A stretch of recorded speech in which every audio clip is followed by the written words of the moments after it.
Bahaya nih dokter ngomong begini nih. Nih COVID menyembuhkannya ternyata begini nih. 5, 4, 3, 2, 1 and close the door. Dokter Piprim, ini dok, Anda lagi dicari-cari karena voice note Anda tersebar. Iya. Saya termasuk salah satu yang menyebarkan sih, tapi nggak ditangkap karena bukan hoax. Dok, I'm agree with you. I mean di pandemi ini kan semua orang bicara tentang vaksin, obat gitu ya. Vaksin oke lah, saya ya is create herd immunity seperti itu. Tapi kita nggak bisa juga memvaksin semua orang at this moment. Obat, we know, kita tahu stok kita juga ya empet-empetan juga pasti gitu ya. Nah, makanya there is alternative kan. Ya dok ya, alternatif ada yang hoax, ada yang enggak gitu. Saya percaya dengan teorinya dokter karena saya melakukan hal tersebut. Makanya sebelum teman-teman mungkin kalau yang belum tahu nih apa sebenarnya, saya percaya dengan hal tersebut karena saya melakukan intermittent fasting for the last 10 years, 10 tahun. Saya puasa setiap hari itu 16 jam. Kecuali Sabtu Minggu kadang-kadang karena makan dengan keluarga, jadi break fasting, nggak fasting. Tapi kalau saya nggak fasting juga saya biasanya masukinnya no carbohydrate, jadi lebih ke lemak, fat, protein. Terus kalau saya karbo, saya olahraga supaya burning the sugar dan sebagainya. Nah, saya nggak mau jumawa nih dok, saya nggak mau jumawa karena saya juga baru PCR juga, tadi juga saya antigen juga, walaupun badan saya lagi nggak enak karena kayaknya kecapean gitu ya. Saya tuh pernah mengurusi 4 orang COVID di rumah saya, tapi saya nggak kena. Jangan jumawa, ntar kena gue. Gitu ya. So I have a theory that sebenarnya kita bisa jaga imun kita dari dalam instead of membatasi kita dari luar gitu. Dan itu dari berbagai macam cara, sleep well, workout, ada penelitian 150 menit per minggu katanya ngebantu mengatasi COVID, dan puasa. Dan dokter, di voice note dokter mengatakan begitu kena COVID atau sebelum kena COVID, puasa. Nah puasa ini tujuannya apa dok? Apakah bisa membunuh COVID? Iya. Terima kasih. Pertanyaan gue langsung banyak. Pertama terima kasih sudah diundang. Siap, ya, dokter. untuk klarifikasi juga. Jadi sebetulnya voice note itu tidak saya niatkan untuk viral sebetulnya. Iya. Hanya menjawab pertanyaan menantu saya yang di Bandung ya. Ini dia manggilnya Abi ya. Abi, saya dan teman-teman ini banyak yang kena COVID. Gimana ya supaya nggak fatal? Supaya tidak fatal. Iya, supaya tidak fatal. Saya dengan teman-teman dokter-dokter yang concern dengan puasa juga ya. Itu tahun lalu bulan April, jadi Maret itu wabah ya, pandemi ya. April itu kita sudah nulis buku optimalisasi kondisi metabolik untuk mencegah fatalitas. Oke. Bahkan beberapa kali kami juga ngisi seminar, diundang juga oleh teman IDI di Riau, waktu itu juga IDI Jawa Tengah ya. Prinsipnya begini, jadi tagline-nya adalah be a bad host for COVID. Be a bad host for the COVID. Ya. Oke, ini jadi tuan rumah yang jelek untuk COVID. Betul. Karena konsep hubungan COVID dengan kita itu kan pembajakan. Dia makhluk yang setengah hidup setengah mati, virus ini kan. Bukan makhluk hidup sesungguhnya. Dia hanya ada materi genetik RNA dibungkus oleh kapsul dan ada duri-durinya. Dia masuk ke tubuh kita. Konsepnya itu membajak tubuh kita. Nanti RNA-nya masuk, dia ditranskripsikan, mencetak anak virusnya, menggunakan nutrisi dari kita. Menggunakan nutrisi dari kita. Yeah. So this is basically cancer. Yes. Hampir sama dengan cancer. Oke. Hampir sama dengan cancer. Menggunakan nutrisi kita, dia membajak, kemudian berkembang biak.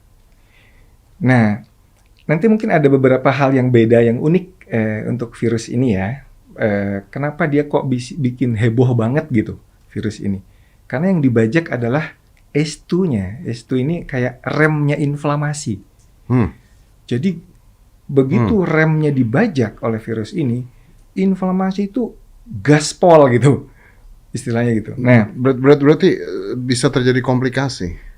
Iya kan, yang komplikasi beratnya itu kan karena hiperinflamasi, karena badai sitokin, sitokin release syndrome, macam-macam lah. Nah, intinya adalah inflamasi yang hebat, tidak terkendali, dan itu sebetulnya bisa diredakan dengan tadi dari awal itu kita sudah tidur dan puasa.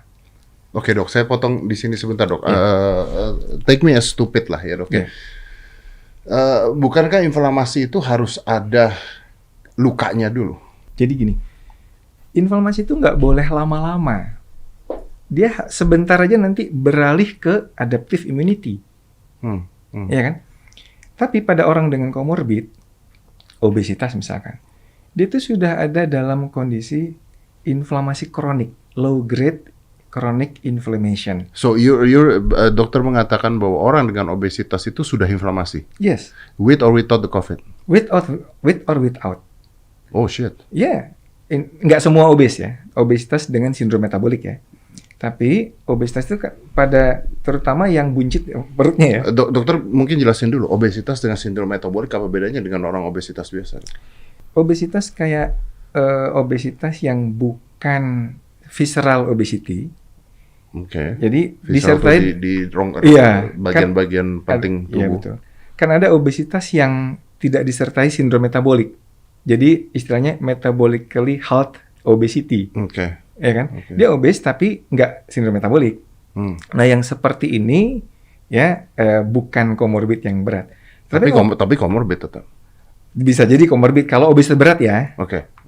Tapi kalau dia dengan sindrom metabolik itu sudah terjadi yang disebut dengan low grade inflamasi tadi. Jadi belum apa-apa dia sudah ada inflamasi. Okay. Makrofagnya itu tipe M1 ya kalau bahasa kedokterannya. Ini tipe yang garang gitu. Saya sekali lagi saya amit-amit karena saya juga nggak mau jumawa gitu ya. Tapi kenapa pada saat saya berjumpa, lalu bahkan pada saat itu bersentuhan dengan orang-orang COVID, saya bahkan nggak tahu mereka COVID selama 4 atau 5 hari, tapi saya negatif itu kenapa? Kenapa? Ya jujur saya nggak tahu ya. Tetapi teoritis ya ada satu literatur yang bilang kalau autofagi itu berjalan bagus, begitu virus itu masuk, nggak ada makanan, dihancurkan virusnya. Dan itu cepat beralih ke adaptive immunity dan kemudian dia sudah selesai gitu aja. Oke, I got it.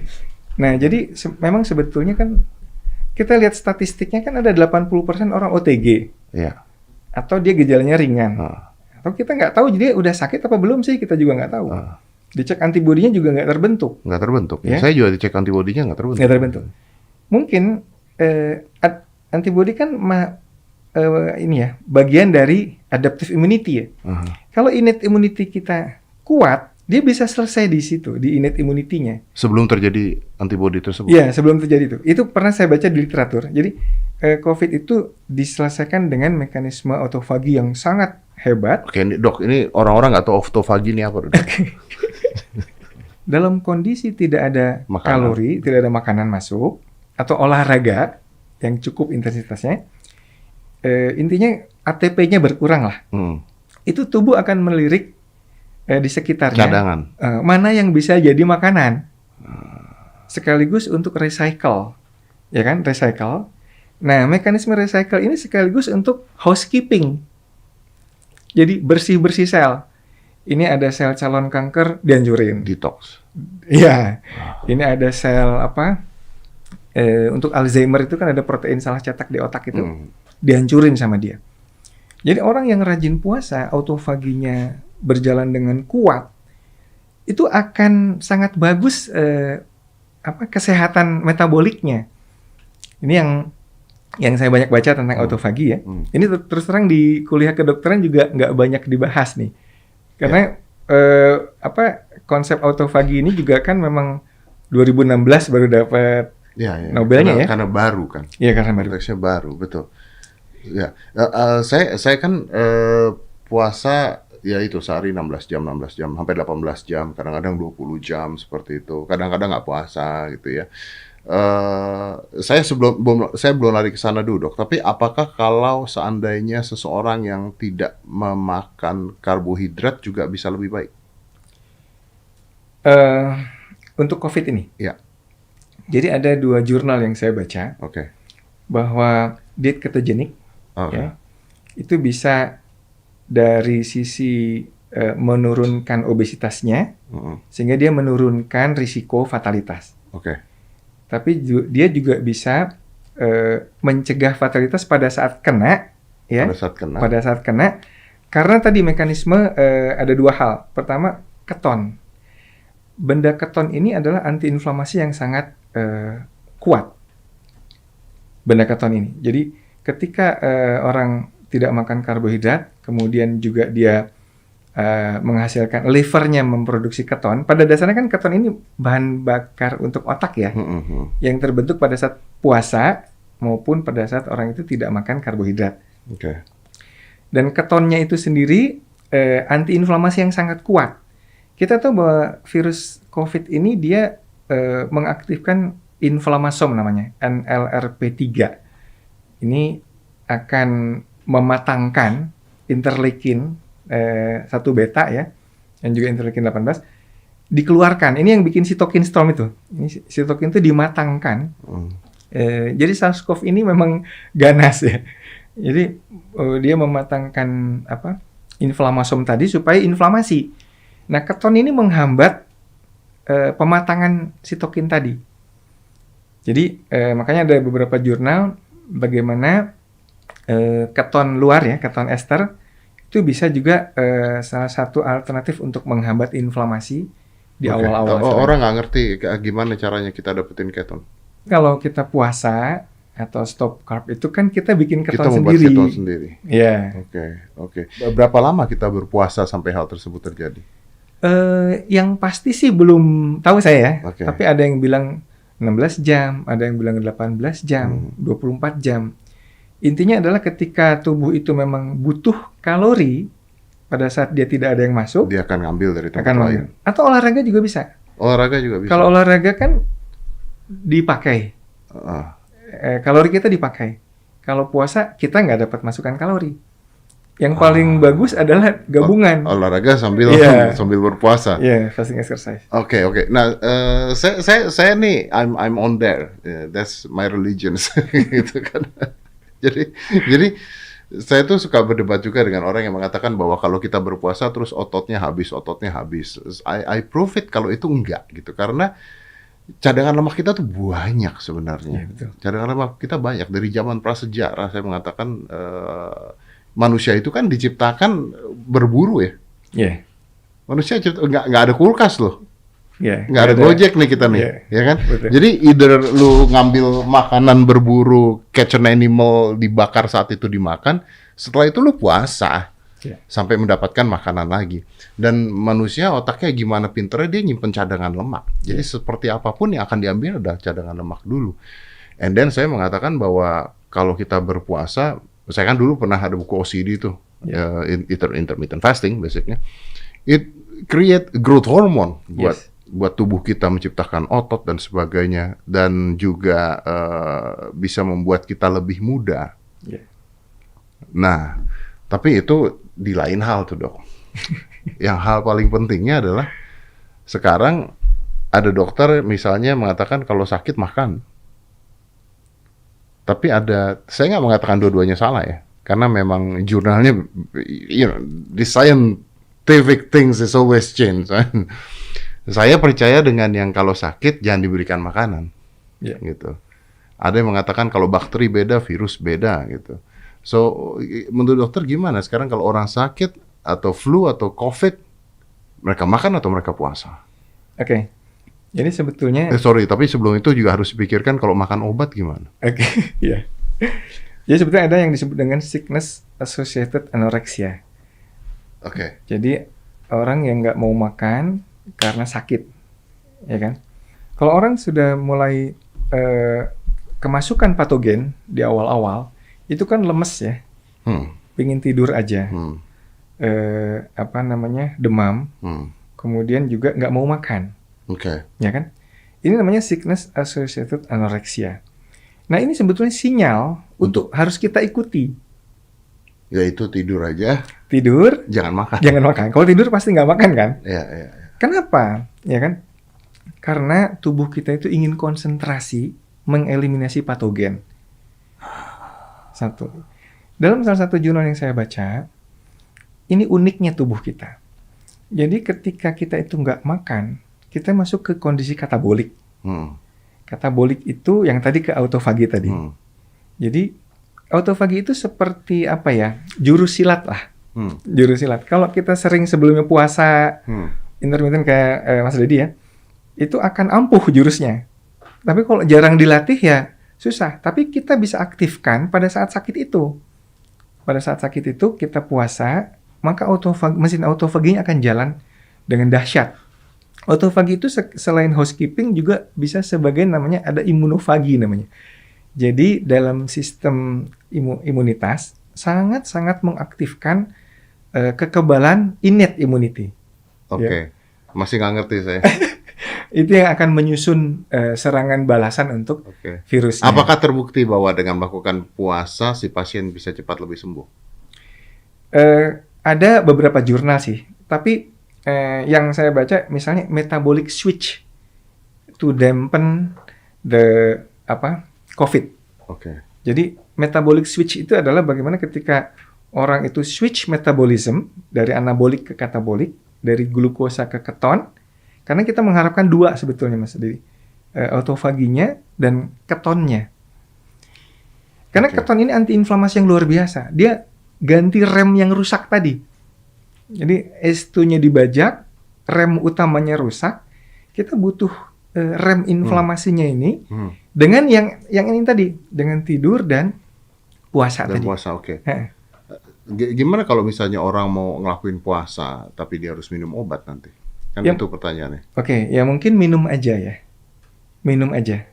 Obatnya jadi nggak perlu pakai karbohidrat dulu karena tapi kan ada kata-kata obat yang harus disertai dengan makanan atau sesudah makan gitu dong. Ya itu mungkin itu tuh jadi kesulitan kalau menerapkan puasa. Karena itu juga mengganggu tidur. Iya kan? Kan kita ingin tidur nih. Tiba-tiba dibangunin, minum obat dulu. Iya, benar. Padahal kita ingin tidurnya cukup gitu. Kayak di pesawat. Pengalaman saya tuh tidur kira-kira 10 jam, ya itu cukup lah untuk bisa seger lagi gitu. And then baru kalau misalnya mau makan obat ya makan obat, tapi makanannya mungkin diganti ya dok ya? If you need to eat, kalau kita harus makan dan makanan yang kita ganti. Iya, betul. Jadi basicnya adalah less sugar. Itu termasuk karbohidrat dan semuanya. Iya. Saya tahu dan saya pelajari banyak tentang hal ini, bahkan di berbagai jurnal mengatakan percobaan-percobaannya dilakukan pada hewan pastinya. And it's also cure cancer. Karena cancer tidak ada makanannya. So berapa lama orang boleh berpuasa? Kalau kita lihat boleh berpuasa, rekor berpuasa tanpa makanan, tapi bisa minum, itu 382 hari. Saya tahu, 382 hari ya. Kalau nggak makan minum, mati. 7 hari atau berapa gitu ya? Enggak, itu 2 minggu lah. 2 minggu ya? Iya, nggak makan minum ya. Tapi kan nggak etis ya. Artinya kalau orang itu cuman nggak makan 16 jam, 18 jam, 20 jam. Wah, nggak ada apa-apanya. Nggak ada apa-apanya, it's okay. Dan sebetulnya gini Mas Deddy, orang itu disebut sehat secara metabolik ya. Kalau dia bisa switch metabolisme dengan gampang, intermittent metabolic switch antara metabolisme puasa dan makan, itu akan mengaktifkan diurnal ritme diurnal kita. Karena kan salah satu problem manusia modern kan puasanya jarang, olahraganya jarang, tidurnya juga kurang kan gitu. Iya, tapi makannya sering.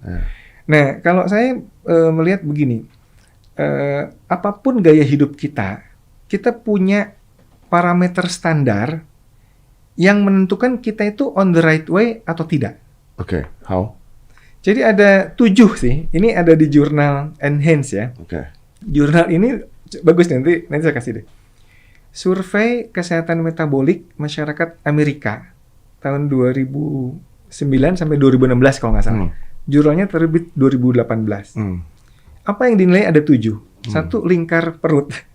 Oh, shit. Lingkar perut itu di bawah setengah tinggi badan ya, kalau di kita ya, yang paling objektif. Di bawah setengah tinggi badan. Berarti sampai sini dihitung di... Kalau tinggi badan kita, katakan saya 173, Ya, tinggal dibagi 2, itu maksimal lingkar Tapi perut. Amerika is disaster, Dok. Amerika become obese. Makanya nanti hasilnya mengagetkan. Satu itu ya, lingkar perut. Kemudian yang kedua, tekanan darah. Tekanan darah, oke. Itu maksimal 120/80. Oke. Kemudian gula darah puasa di bawah 100. Oke. Trigliserid puasa Oke. di bawah 150. Ya. HDL kolesterol, Oke. kolesterol baik, laki-laki di atas 40, Ya. perempuan di atas 50. Di jurnal itu ditambahkan HbA1c, Apa itu? hemoglobin yang Darah kental. glycated ya, untuk lihat gula darah selama 3 bulan terakhir. Oh, oke. HbA1c itu kalau di atas 6,5 diabetes dia. Ya, ya. 5,7 sampai 6,5 pre-diabetes. Di bawah 6,7 itu normal. Jadi HbA1c di bawah 6,7. Dan yang ketujuh yang menarik, semua itu dicapai tanpa obat apapun. Jadi nggak boleh minum obat antihipertensi, nggak boleh minum obat kolesterol, nggak boleh minum obat gula. Gula. Oke. Tahu nggak hasilnya? Orang Amerika itu hanya 12% yang memenuhi syarat ke-7 itu. Artinya 88% metabolically nggak sehat. Gitu. Nah, yang menariknya kalau kita hubungkan dengan buku satu lagi nih, ada buku Why We Get Sick ya. Karangannya Dr. Benjamin Bikman. Ini nanti cocok dengan solusinya intermittent fasting. Kata Benjamin Bikman, kenapa kita manusia modern itu sakit non-communicable disease yang banyak, ya kan? Penyakit tidak menular, kanker lah, diabetes lah, obesitas, autoimun. Kata dia karena dasarnya insulin resisten. Insulin resisten. Yes. Dan insulin resisten, Mas Dedi tahu ini ya, antibiotik resisten tuh gara-gara apa? Antibiotik terus stop. Terlalu banyak minum antibiotik tanpa indikasi kan? Tanpa indikasi. Ya, kalau insulin resisten artinya juga terlalu banyak gula tanpa dibutuhkan. Terlalu sering naik insulinnya. Istilahnya chronic hyperinsulinemia. Jadi insulin itu selalu naik gitu. Nah ini kata dia, karena pola makan kita yang memang high glycemic index food dan dimakan terlalu sering. Sarapan pagi, snack jam 10, lunch, nanti snack sore. Masalahnya adalah makanan-makanan kita didesain. Bahkan ada laboratorium yang mendesain supaya otak kita terangsang untuk mencintai hal tersebut. Gitu. I mean all the junk food itu spend million of dollars supaya kita addicted with that. Akhirnya hormon ghrelin kita kan, hormon lapar kita tiba-tiba naik lagi, dan dia bisa bikin kita nggak bisa stop hormon. Saya pernah baca bahwa bahkan mereka itu ketika mendesain snack, mereka itu sampai penelitian ke hormonnya manusia gitu. Gimana caranya Anda bisa makan di snack without stop? Ya. Sepakat. Ini ada penelitian pada anak-anak nih. Pada anak-anak dibagi 3 kelompok, yang low glycemic index, yang moderate, sama yang high glycemic index. Apa yang terjadi? Jadi anak-anak itu diperiksa darahnya, yang high glycemic index, ya otomatis gula darahnya naik dan insulinnya tetap tinggi ya. Tapi yang menarik adalah hormonalnya juga kan beda, insulinnya tinggi, glukagonnya rendah pada yang high glycemic index. Sebaliknya pada yang low glycemic index, glukagonnya tinggi. Glukagon kan kalau dia tinggi, ya lawannya insulin kan, ya pembongkaran lemak dan sebagainya.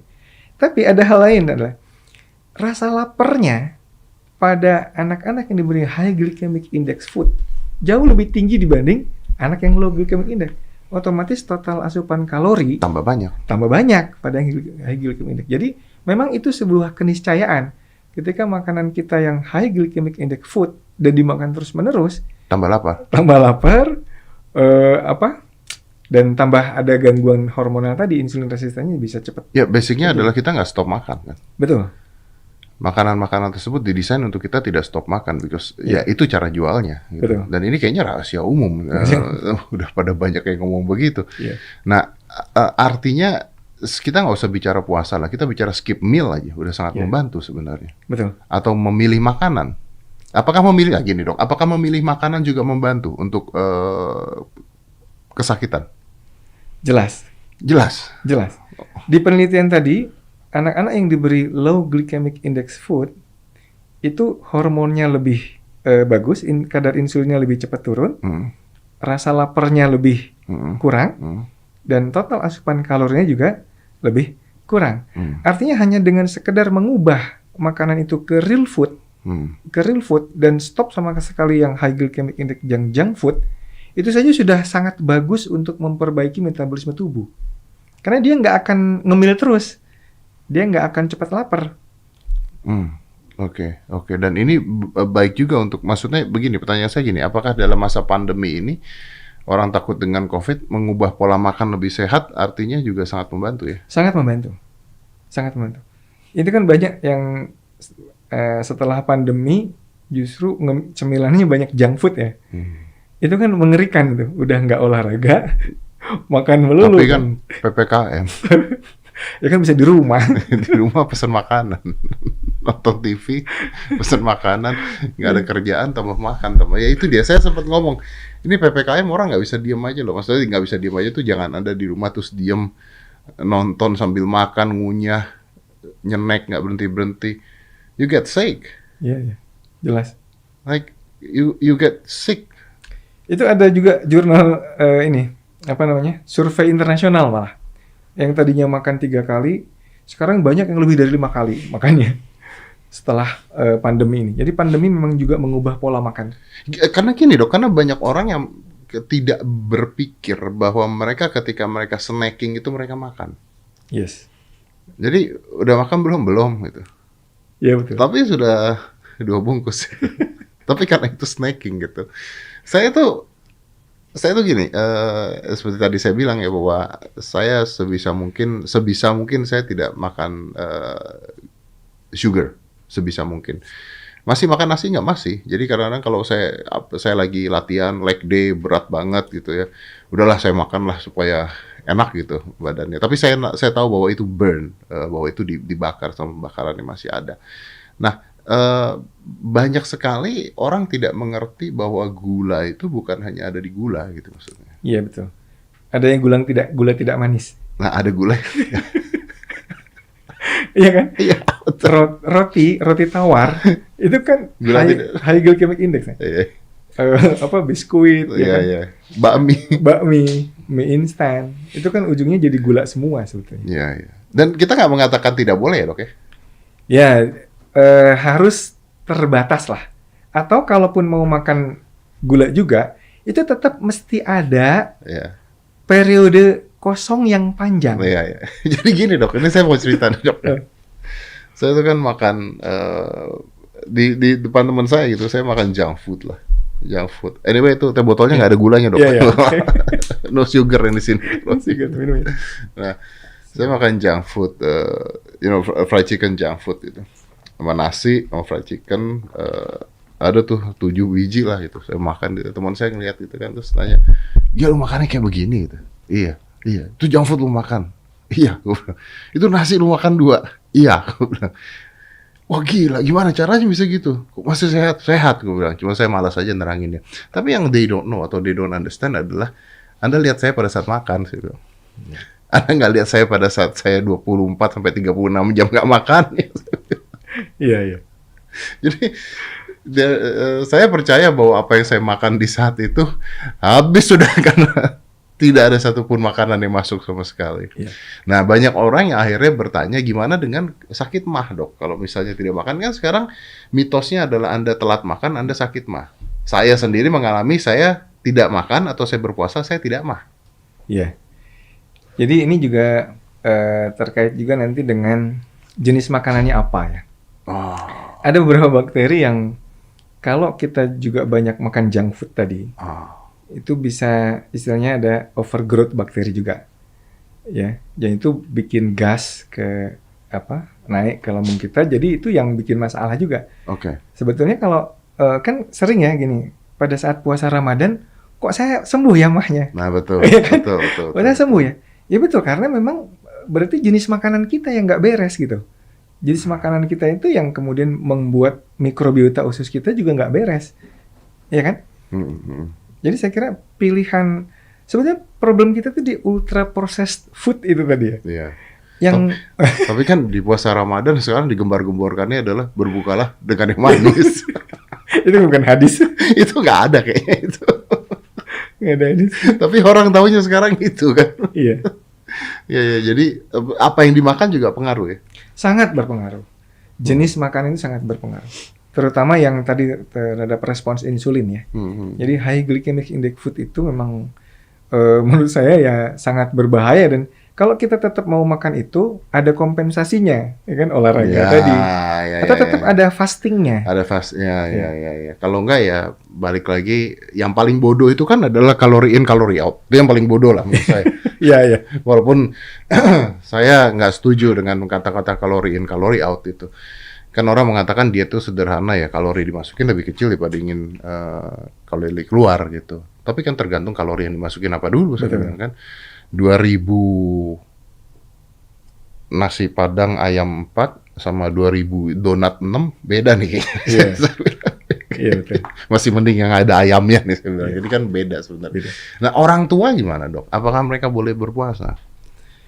Orang tua kalau dia memang jadi misalnya gini, insulin resisten itu ya, resisten insulin itu makin kita tinggi usia ya, makin berpotensi. Oh, shit. Jadi sebenarnya makin tua itu Makin harus. Sebetulnya ya, walaupun nggak boleh juga terlalu panjang. Ini yang disebut autofagi itu nggak boleh bablas. Nggak boleh bablas puasa keasyikan, karena puasa keasyikan itu juga bisa nggak lapar loh. Makanya telur 1 butir gitu. Ini malnutrisi jelas. Yang malnutrisi. Tapi juga jangan kekurangan, dia mesti pas gitu. Ya, bagaimana ngukur pasnya autofagi? 7 parameter tadi. Iya, itu dilihat, itu dinilai lagi. Saya tuh pengalaman makan bareng dengan sempat makan bareng dengan Pak Hendro Priyono. Ya. Lagi makan, saya lihat beliau makan kan, saya makan cuma 3 sendok gitu. Saya nanya, "Opa, kok makannya dikit gitu?"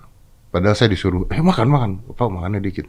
Terus dia bilang begini, "Kalau makin tua, makan banyak, jadi racun." Pikir, iya ya. Pak Mahathir Muhammad kan? Gitu juga ya? Iya. Dia kan makannya sedikit. Jadi dia makan hanya untuk hidup. Iya. Bukan hidup untuk Betul. makan. Oke, saya ingat. Kalau anak kecil, masih ada umurnya dong. Nggak dari bawah udah langsung boleh berpuasa dong. Enggak, kalau anak kecil jangan berpuasa dong. Kenapa coba? Karena anak kecil tuh instingnya masih murni dia. Dia akan makan kalau lapar. Tapi ada anak kecil yang itu dirusak orang tuanya. Gue mau ngomong gitu maksudnya. Itu dirusak oleh orang tuanya itu supaya nggak nangis. Nih. Ada bayi-bayi yang sampai umur 3 tahun masih susu botol. Itu kan bisa sehari 10 botol. Ya, bagaimana gitu kan? Ini kalau kembali kita berikan real food ya, banyak protein hewaninya, sayuran hijau, kompleks karbohidrat ya, kalau mau. Jadi dikurangin betul junk foodnya, insya Allah lapar kenyangnya normal. Iya. Tapi kalau kebanyakan junk food dan high glycemic index food, normal rasa laparnya tuh nggak normal. Iya, karena nambah lagi. Jadi bukan alamiahnya dia sebetulnya. Iya, itu hormon ghrelin ya. Iya, ghrelin itu hormon lapar. Dimanipulasi berarti kan sebenarnya kan. Leptin tuh kenyang. Leptin tuh kenyangnya. Oke, tapi Dok, kita ngerti loh sekarang bahwa saya juga tahu sekali, dokter juga paham bahwa sekarang tuh susah sekali untuk mencari makanan baik. Iya betul. Kalau kita ke minimarket semuanya begitu ya. Loh, ini mah fair-fairan aja gitu loh. Sekarang orang mau makan baik itu mahal loh. Iya betul. Kan gila ya. Tapi enggak juga sih. kita memang hidup dalam namanya obesogenic environment, lingkungan yang bisa bikin kita obes. Yeah. Tapi sebenarnya bisa disiasati. Misalkan nih kalau saya makannya ke warung pecel lele misalkan ya. Ya saya beli lelenya dong bang 3, tahu tempe sama sayuran, nggak pakai nasi misalkan, ya kan? Atau mau ke warung Padang misalkan, atau ayam pop sama telurnya ya, gitu, sama sayur kangkung, daun singkong ya, daun singkong, kayak gitu ya. Karena saya kan udah 4 tahunan lah nggak makan nasi ya. 4 tahun nggak makan nasi. Jadi istilahnya yang begitu masih bisa disiasati asal kita juga tahu ilmunya. Oke. Saya juga penasaran. Lebih pilih mana? Ayam goreng warung lele tersebut gitu ya, atau fried chicken? Ya tentu yang ini. Lah kenapa? Kan sama. Kan ada tepungnya. Tepung itu kan jadi gula. Dia akan merangsang respons insulin. Dan sedikit sekali sekarang ini, waktu saya jalan-jalan di San Francisco dulu ya, saya setengah mati tuh di pantai, saya cari seafood. Bayangan saya seafood kayak di sini. Ternyata ikannya pakai tepung. Pakai tepung lah kan. Jadi lah gimana ini kok semuanya pakai tepung? Pantesan obesitasnya. Tapi di Indonesia tuh menurut saya masih mending ya dok ya. Kita masih ada pedagang-pedagang UKM. Iya betul. Ya pecel, sambal pete itu masih ada, ayam goreng masih ada, ya nasi kasih 2 sendok lah misalnya gitu. Di Amerika dong, nggak ada gitu-gitu. Saya tinggal di Amerika di rumah ponakan saya, mau makan bener nih, mahal loh dok, beli di supermarket tuh. Then again McD $2, McD $2. Sepenuh itu McD $2. Akhirnya semua orang ya akan larinya ke sana gitu. Karena murah ya. Karena murah. Memang karena murah. Ini jadi ini aja nih. Ini saya ya bukan promo dok ya. Saya kan nggak mau masuk tadi. Karena saya bilang no karena kalau saya ngomongin begini gula terus saya minum, podcastnya jalan, saya diabetes. Setiap kali podcast minum. Gua diabetes dong, gua bilang gitu. Tapi ternyata ada yang tawar. Nah, kesulitannya, mereka sempat ngomong ke saya. Mereka sempat ngomong ke manajemen saya. Nggak laku. Siapa yang mau minum teh tawar? Makanya ini gue bantuin. Iya loh. Kenapa ya? Apa? Because people get used to it. Because diajari dari orang tuanya. Apakah teh itu harus manis gitu? Or what? Jadi ada adiksi gula ya. Jadi kalau pada orang-orang yang sudah gula minded gitu ya, itu ada gula minded. Sesuatu harus manis ya, atau sweet tooth ya. Sweet tooth, ya bahasa Inggrisnya sweet. Indonesianya apa ya sweet tooth ya? Ya apa ya? Nggak ada ya. Senang manis lah ya. Senang manis. Jadi yang begitu itu memang ada yang saya baca di literatur itu ada gambaran otaknya tuh beda gitu. Jadi ada gambaran adiksi gula di situ. Adiksi gula. Makanya ini kenapa gula itu, masalahnya gula itu adalah bahayanya karena dia tidak dianggap berbahaya, beda dengan rokok. Nah, walaupun Kemenkes itu pernah sih dulu ada videonya ya tentang bahayanya gula itu ya. Tapi nggak populer lah, nggak populer. This is fucking good industry. Ini kan industri besar sekali, gitu kan. Betul. Ya. Ada minuman kesehatan, warnanya coklat-coklat, gulanya 40%. Gulanya 40%. Dan anak-anak dianjurkan minum itu. Waduh. Ya, karena minuman kesehatan banyak pertumbuhan katanya. Iya, minum susu, tapi gula semua isinya. Iya. Susunya kental, tapi bukan susu.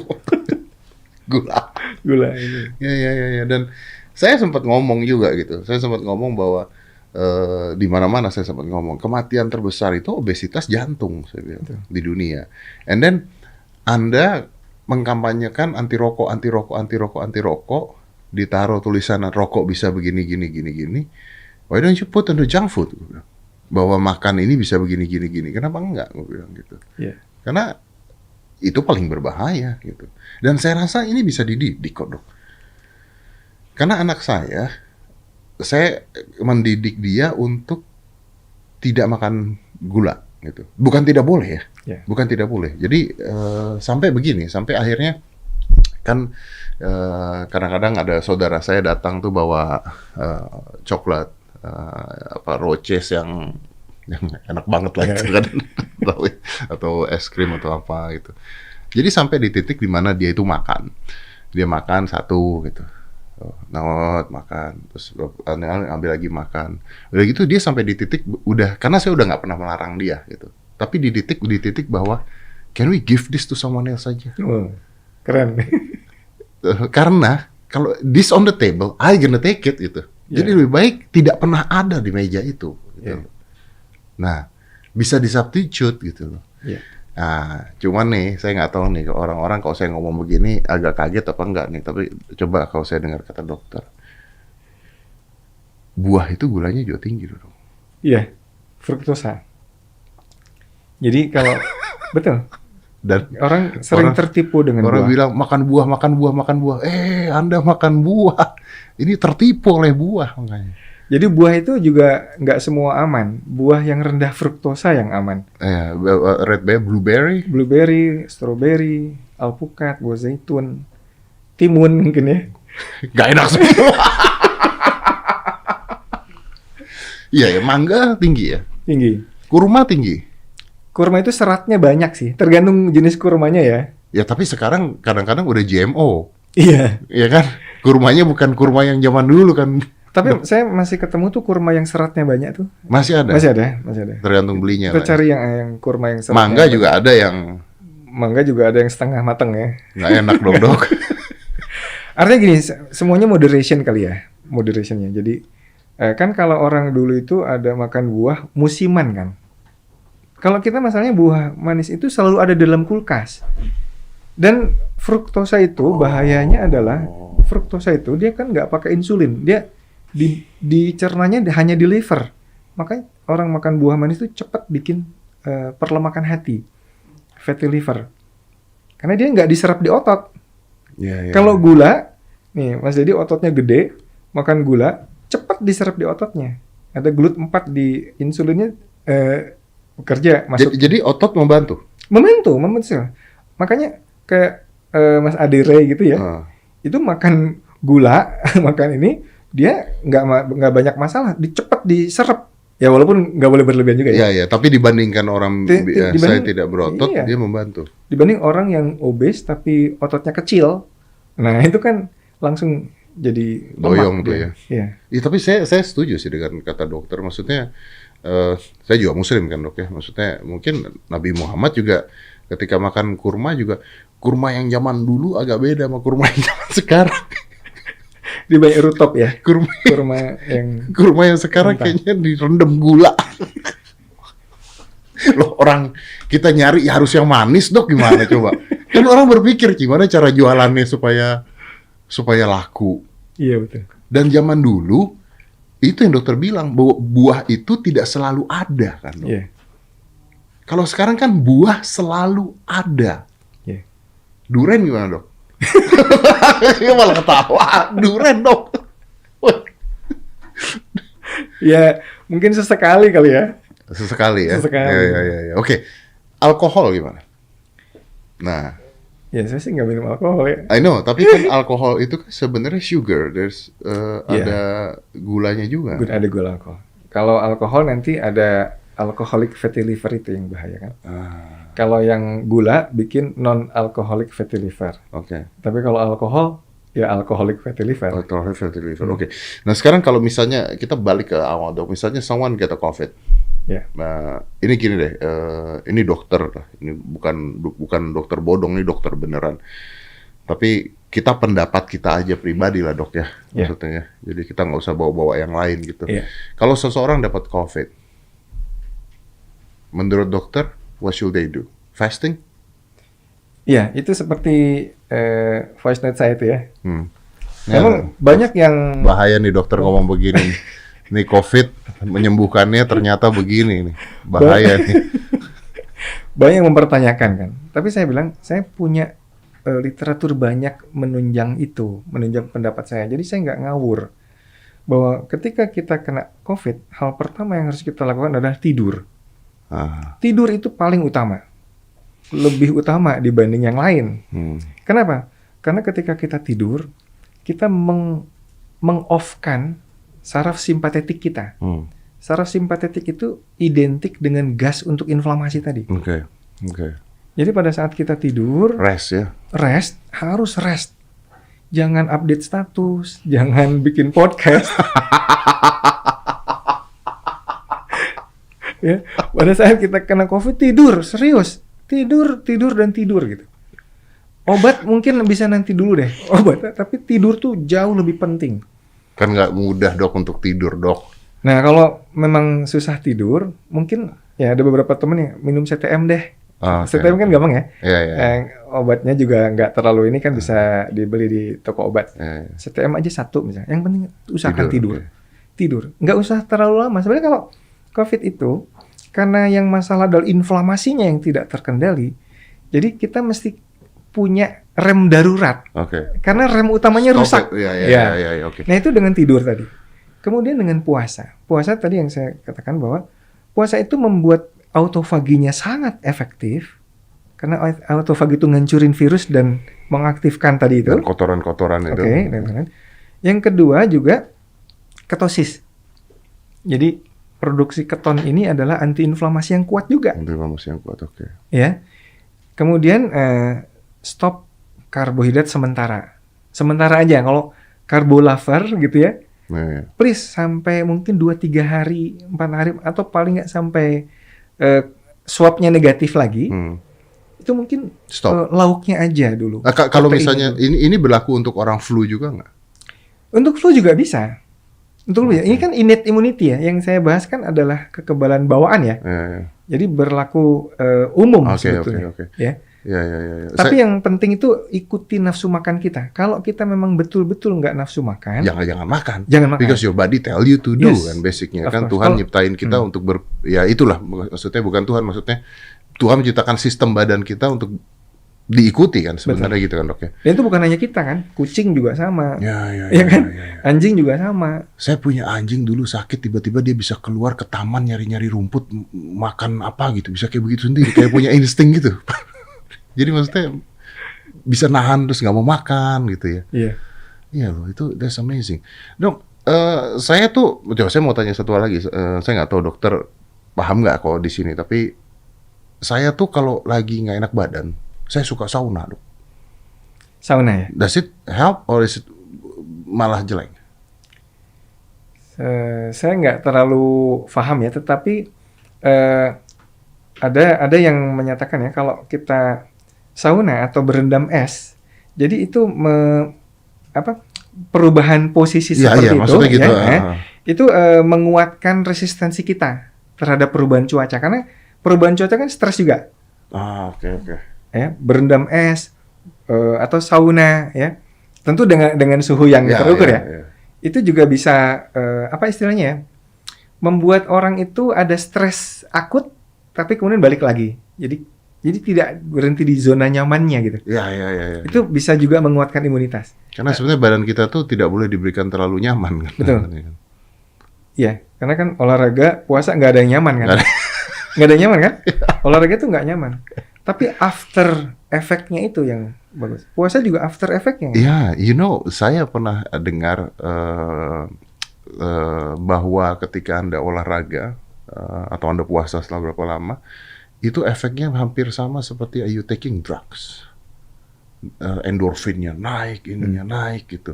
After. Makanya setelah saya kalau nge-gym tuh setengah mati, tapi begitu selesai keringetan keluar tuh enak gitu. Sama kayak di sauna kan, dok. Saunanya setengah mati gitu. Begitu keluar tuh kayaknya seger gitu. Jadi kita memang badan kita, we need to put a stress to our body. Yes. Stres tapi terukur ya. Ya, Ada istilahnya itu hormesis ya.